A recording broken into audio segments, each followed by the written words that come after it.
irmão de Jacó, disse o Senhor: todavia amei a Jacó. O versículo 17 do capítulo de número 2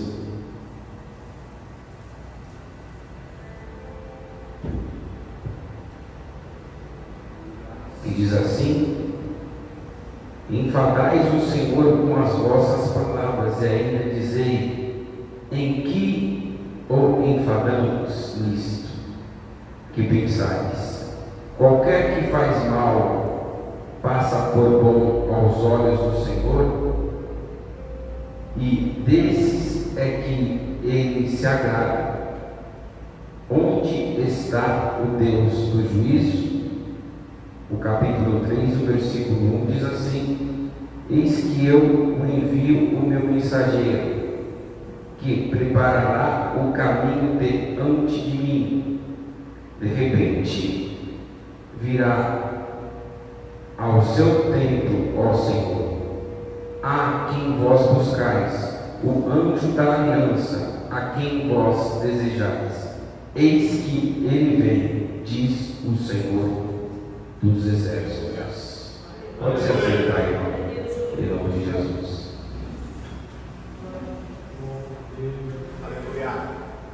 Quando a gente lê o livro do profeta Malaquias, são somente 4 capítulos,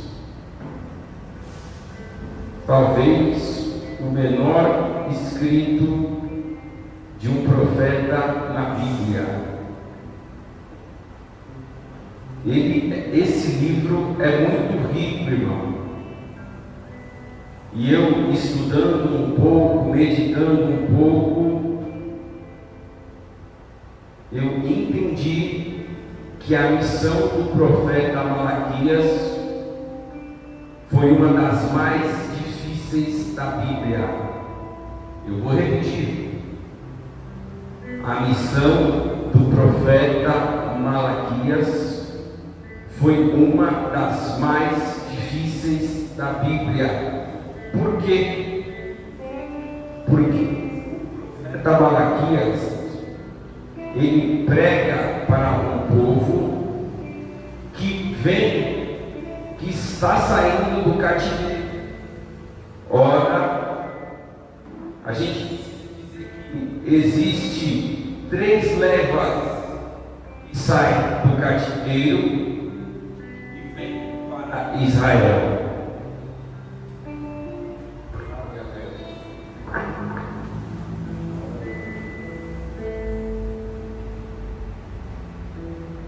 Glórias a Deus. Como eu estava dizendo, existem 3 levas onde o povo sai do cativeiro e o povo se direciona para a sua cidade natal. E dessas 3 levas, cada uma tem um objetivo. A primeira leva é com Zorobabel, onde ele tem a árdua missão de, juntamente com o povo, reconstruir o templo. Essa é a primeira leva. A segunda leva é com Neemias. Agora, esse Neemias trabalhando na reconstrução dos muros de Jerusalém, trazendo aqui a simbologia das 12 portas, que existem grande simbologia em cima das grandes portas, das grandes 12 portas imponentes de Israel. E a terceira leva, a gente acompanha e sabe que é com a responsabilidade de Esdras, que agora ele vai fazer uma reforma, um renovo de ensino através da lei, porque esse povo que ficou no cativeiro sofreu muito. É duro quando nós nos encontramos tanto no mundo espiritual, em um cativeiro, tanto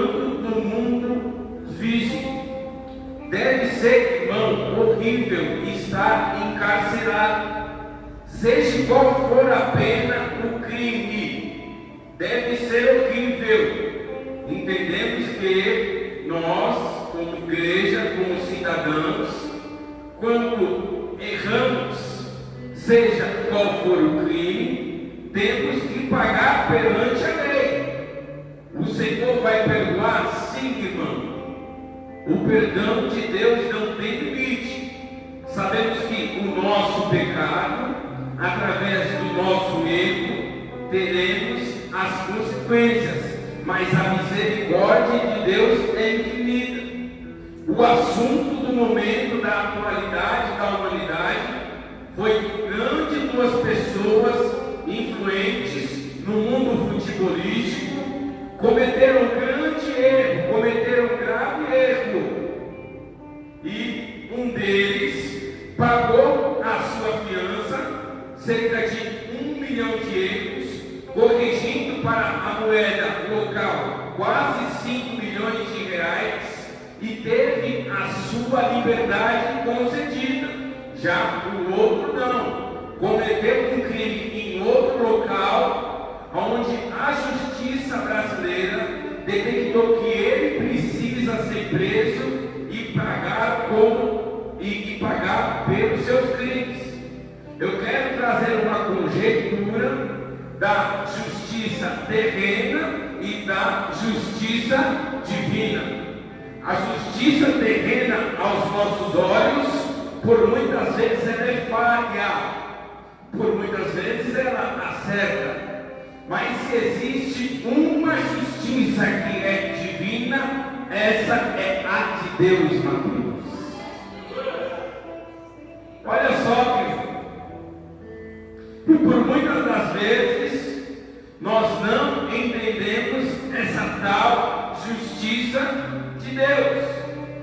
Uma certa feita, Deus usa o profeta Jeremias para dizer para o povo: olha, o teu senso de justiça é como um trapo de imundícia. E o que é um trapo de imundícia? Um trapo de imundícia é um pedaço de retalho que o leproso andava. Ele andava com esse pedaço de retalho para secar as suas feridas. Então Deus estava dizendo que o povo, a nação de Israel, não sabia o que era senso de justiça. Mas nós, que temos Jesus, Espírito Santo, com muita oração, temos que ter a sensibilidade de saber e julgar qualquer questão segundo a reta justiça. E sabemos que a justiça, irmão, é um atributo de Deus. Sabemos que o amor do versículo 1, ao qual eu acabei de ler, porque o Senhor disse para ajudar: eu vos tenho amado. E o amor também é um atributo de Deus. Um atributo é aquilo que pertence a Deus e que é imutável. Ora, se Deus é justo e ora, se Deus também é amor, existe uma grande complexidade em se definir. Se por muitas das vezes a ação justa de Deus sobre a nossa vida é carregada de amor. Ora, irmãos, nesse mesmo versículo tem a citação de Jacó, aonde o povo, de uma certa maneira, afronta a Deus e questiona a Deus, dizendo que Deus escolhe a Jacó ao invés de Esaú. E isso é muito complexo. Por quê? Porque Jacó, nós sabemos que foi aquele que até mesmo enganou seu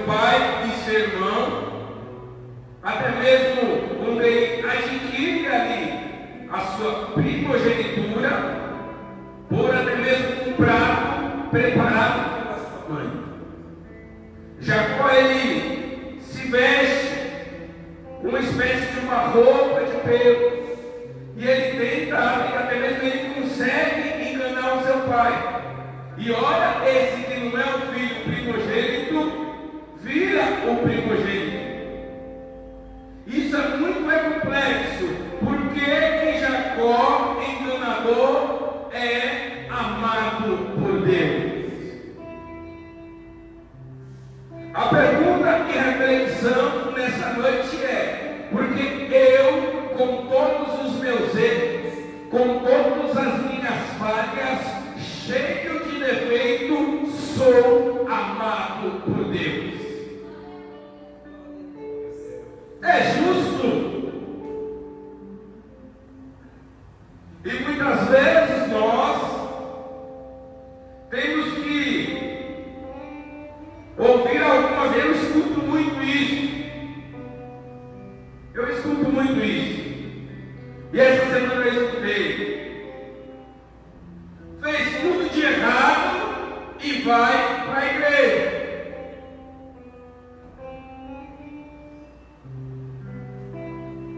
Aprontou, roubou, matou e vai para a igreja. É porque existe, irmão, uma balança de Deus,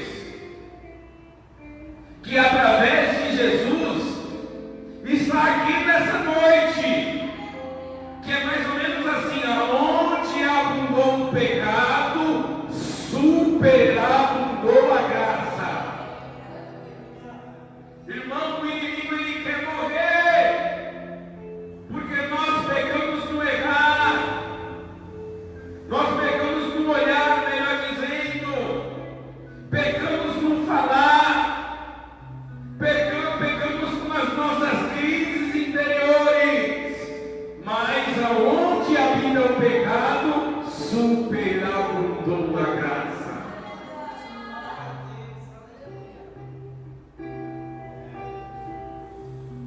O amor de Deus, ele sobrepõe tudo, igreja. E Deus, ele usa, através da vida aqui do profeta Malaquias. Eu vou ler novamente. Aqui no capítulo de número 3, versículo 1. Eis que eu envio o meu mensageiro, que preparará o caminho diante de mim.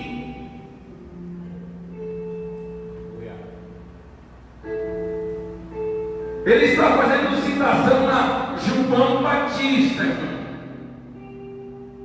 João Batista é aquele apregoeiro da palavra, que com seu estilo voraz apregoou a palavra, apregoou tanto que perdeu a cabeça, irmão. Era necessário ter uma linha de mensagem estilo a de João Batista, onde ele preparou o caminho, onde ele preparou ali em Israel o povo galileu para que Jesus Cristo pudesse concluir o seu ministério. Ô Malaquias, que tarefa tão difícil de Malaquias. Malaquias, ele significa o mensageiro. E Malaquias, ele não é de maneira coincidente. Ele tem a missão de ser o último profeta do Velho Testamento. Depois que Malaquias apregoa,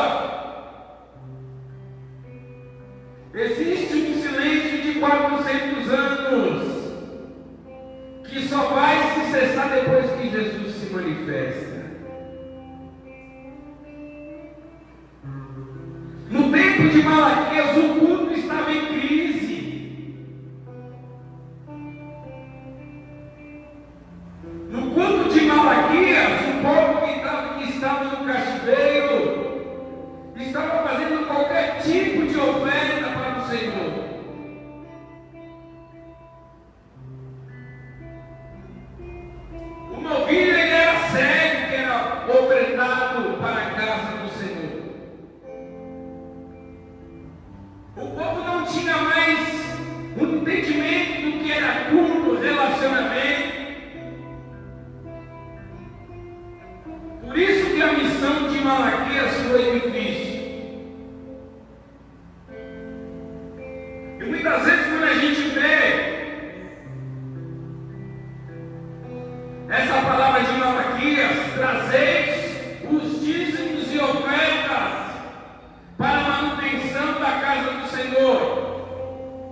que é um versículo nosso, onde é atribuído para os dízimos e ofertas, e isso está certo. Porém, é muito mais profundo do que isso.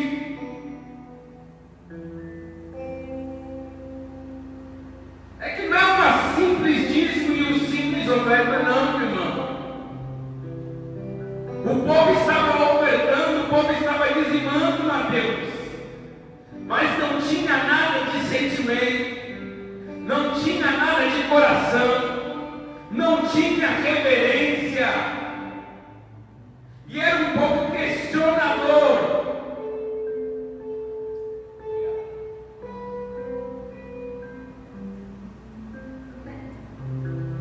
O último profeta do Velho Testamento,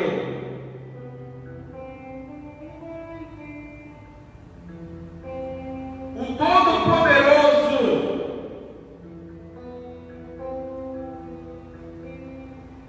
Todo-Poderoso, diz: olha,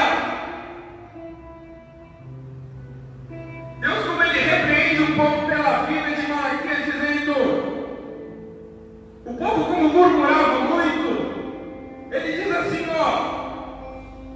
não sei se vocês sabem, mas eu estou escutando tudo o que vocês falam. O povo tinha perdido o temor, pastor.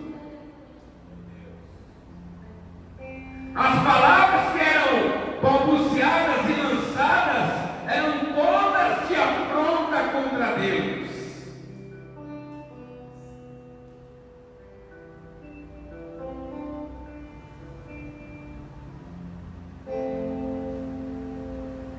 Mas aqui, irmão,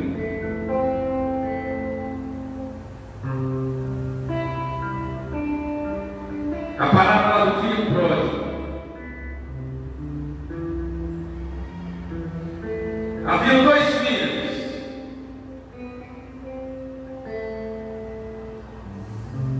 Um filho era o mais novo, o caçula, que se perdeu. Ou melhor dizendo, saiu e se perdeu. E havia um filho que era o mais velho. Esse filho mais velho representa Israel, porque ele diz assim para o seu filho: você sempre esteve comigo.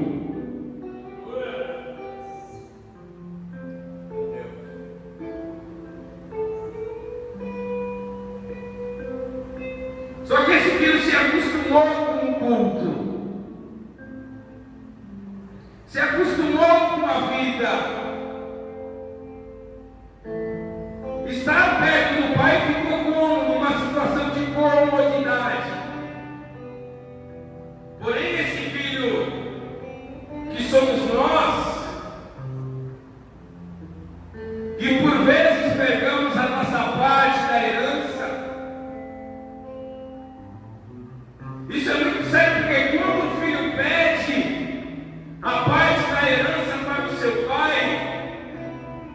seu pai ainda está vivo. Então logo a gente entende que o filho está matando o seu pai. A gente vive uma geração que, de maneira diária, de minuto em minuto, vive abrindo mão da herança, abrindo mão do sangue carmesim.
Mas o Senhor estará sempre aqui, irmão. A prova é o Espírito Santo quando comove o teu coração. Te lembra que aqui é um lugar da alegria. Te lembra que aqui vai ter uma veste nova para você usar. Porque o mundo tem surrado as tuas roupas. Vai ter uma aliança nova para fazer um concerto.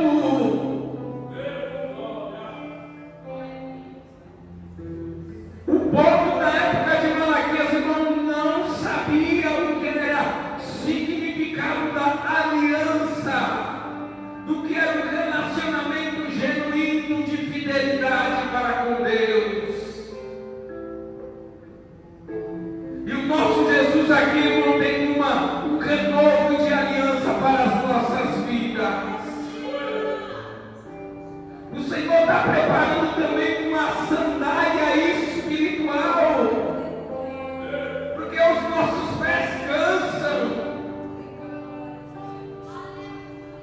É tanta pedra que nós pisamos, as dificuldades são muitas, mas tem uma sandália nova esperando você nessa noite.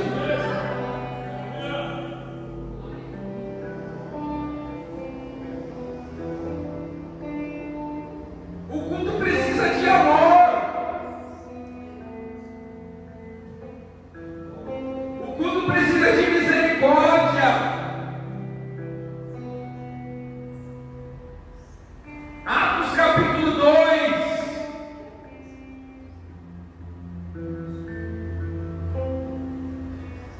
Existe aí um segredo. Oh, meu Deus do céu. Existe um segredo para acontecer o dia de Pentecostes. Parece que alguém apareceu com uma varinha e tacou fogo na casa. Não! O povo estava alinhado. O povo tinha o mesmo sentimento.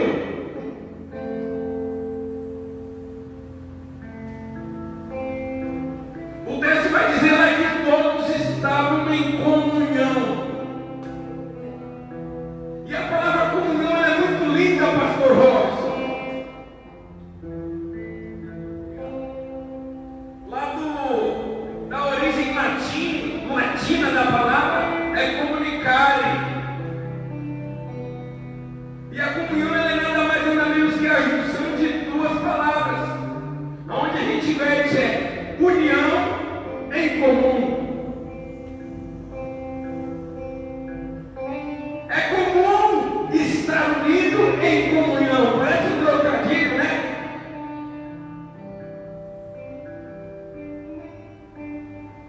O povo estava unido em comunhão.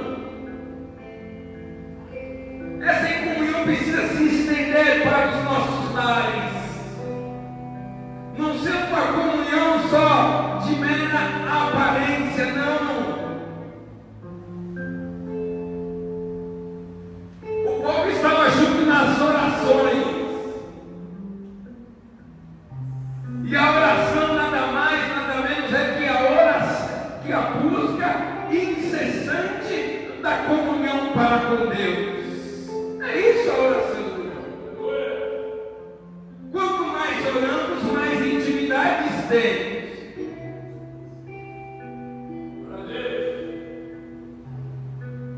E tinha mais um componente, era o partir do pão, meu irmão.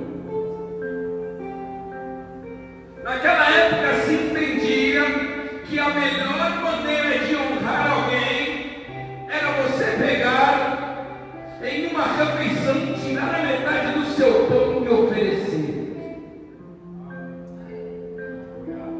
Por isso que Jesus Cristo, quando está na mesa com Judas, ele tira um pedaço do pão e lhe dá um bocado.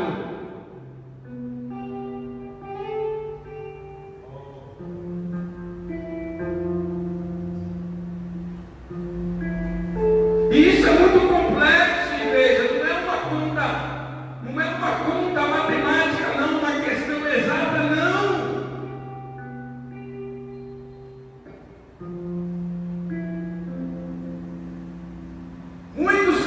componentes para o culto. Jesus conta uma parábola que vai questionar as nossas prioridades. E Jesus, a gente sabe que havia um problema grave a princípio, entre os judeus e os samaritanos. E todos que passaram ao lado daquele homem que foi pego pelos salteadores tinham outras prioridades.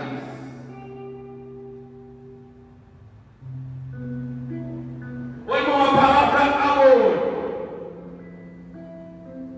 A palavra amor, ela vai se manifestar não somente para quem eu gosto, Mateus, não.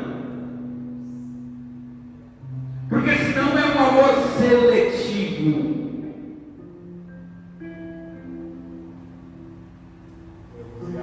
Quando você vê alguém na rua que está em uma situação adversa, caído, passando mal, que o seu coração se comove, isso é amor. Você não conhece, você nunca viu, mas como você, isso é amor através do Espírito Santo. Então a parábola de Jesus vai dizer que havia um homem que precisava de ajuda, e todos esses homens que passaram, a saber, são 3, oh meu Deus do céu, tinham outras prioridades, ao invés de socorrer aquele que precisava. Então tudo isso, irmão, que eu estou falando aqui, aparentemente de maneira desordenada, mas eu estou aqui pedindo inspiração do Espírito Santo, são componentes de um culto racional que Judá não tinha.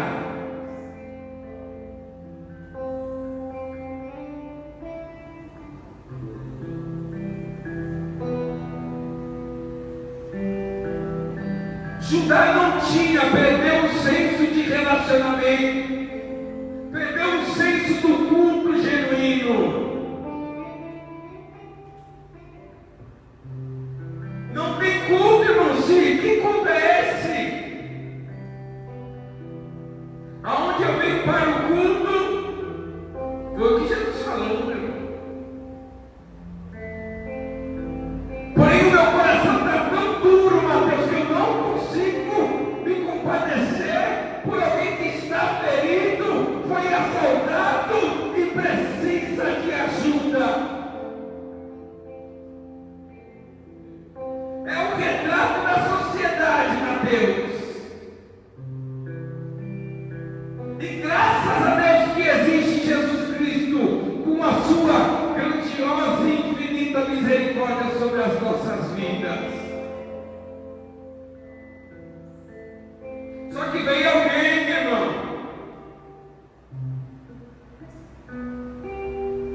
que não era religioso,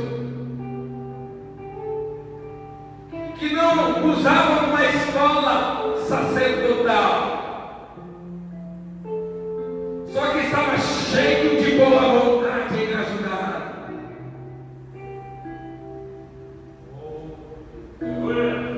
A mulher do fluxo de sangue, o texto vai dizer que quando ela encosta em Jesus, o texto vai dizer que saiu virtude. E o que é virtude?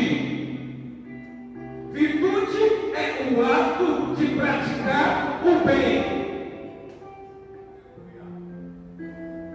Jesus tinha um objetivo, mas quando ela tocou nele, opa, é hora de eu botar em prática as minhas virtudes.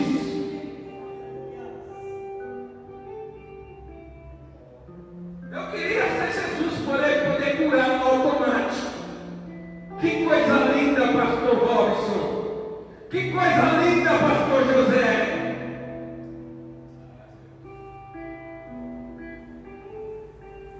Jesus vivia 20 24 horas, meu Deus do céu, praticando coisas boas, irmão. O historiador vai dizer, irmão, que o povo de Judá, na época de Malaquias, sabendo que todos nós erramos aqui, não tem perfeito, eles conseguiram praticar 32 pecados diferentes.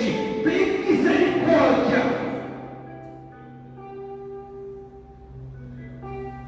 Se dividir em 24 horas, é um pecado por hora e ainda sobra ainda. Meu Deus do céu.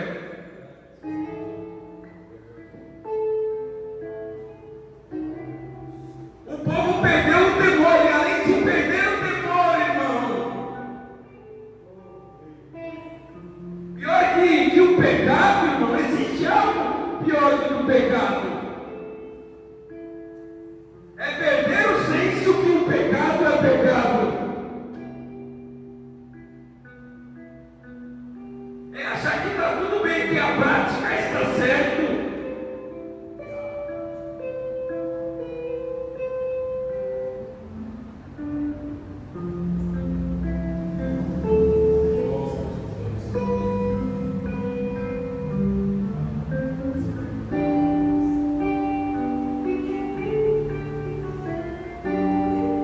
Mas Jesus Cristo é bom, irmão.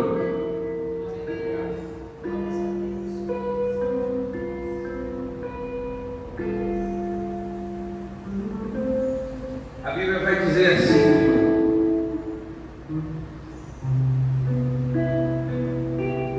que pelo pecado de um homem nós somos condenados.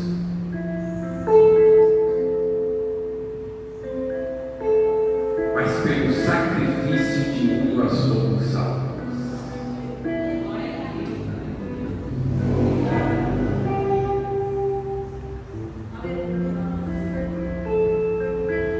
Olha o que o bom samaritano fez, irmão. O bom samaritano, ele cuidou daquele homem.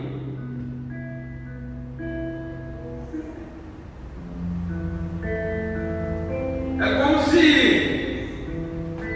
o bom samaritano tivesse chegado no hospital e alguém dissesse assim: olha,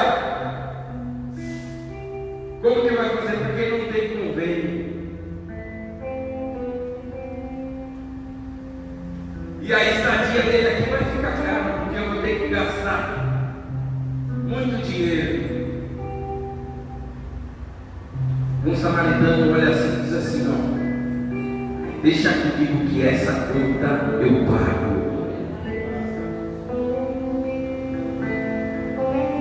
Foi o que Jesus Cristo fez, irmão, comigo e com você. Todo o meu pecado, irmão, meu Deus do céu, todas as minhas falhas, foi Jesus Cristo quem pagou o preço na cruz do Calvário.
Deus não é